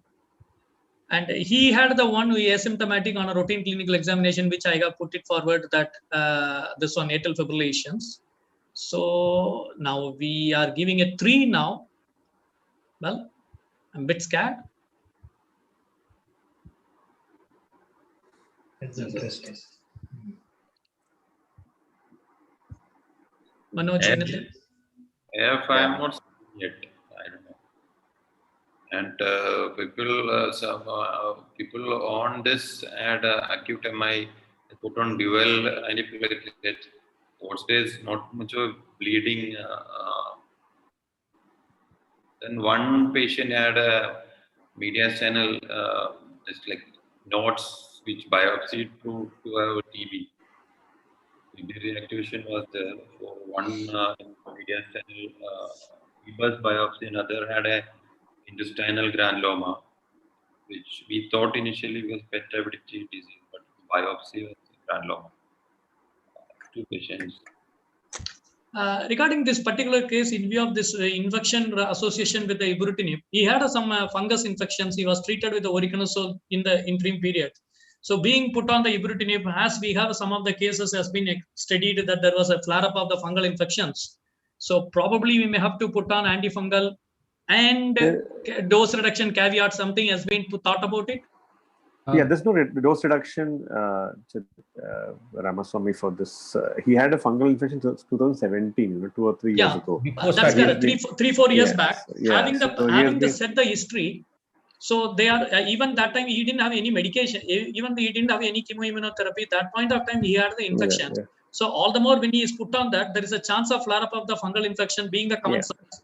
So probability of adding some antifungal with a dose reductions of ibrutinib.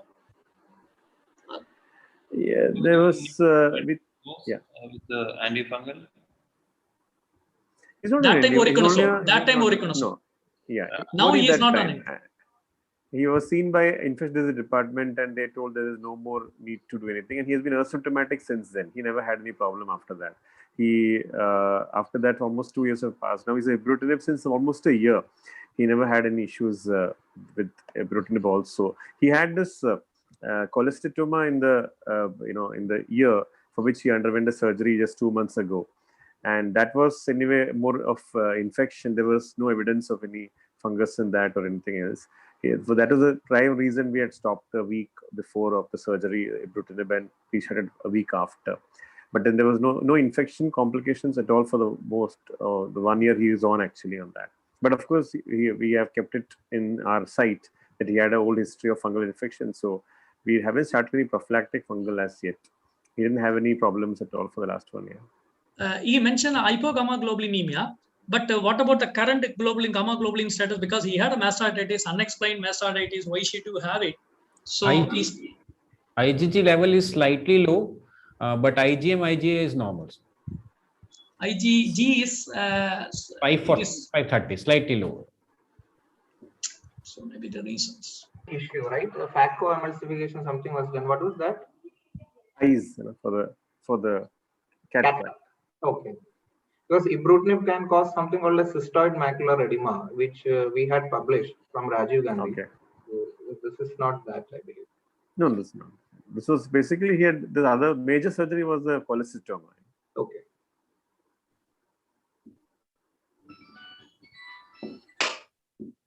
Right. If any questions to be discussed? Okay, if there is nothing left out. So thanks once again, Dr. Chitresh, personally as well as from the CSG forum perspective, and hope we can continue to enlighten ourselves each other in the coming days with your leadership, like Dr. Manoj and everyone. Okay, so hoping to see you for the next presentation in the near future, if one is being arranged by active Dr. Mopin. Shinto, nice to see you after a long time as well as So take care, stay safe. Bye. Winding up at this time. Thank you very much for all of you being joining with us. Once again, personal, even though in his absence, I would like to thank Dr. Nitin for his valuable time in the early morning to come with us and enlighten our knowledge. Bye. Thank you. Thank you. Thank you. Bye.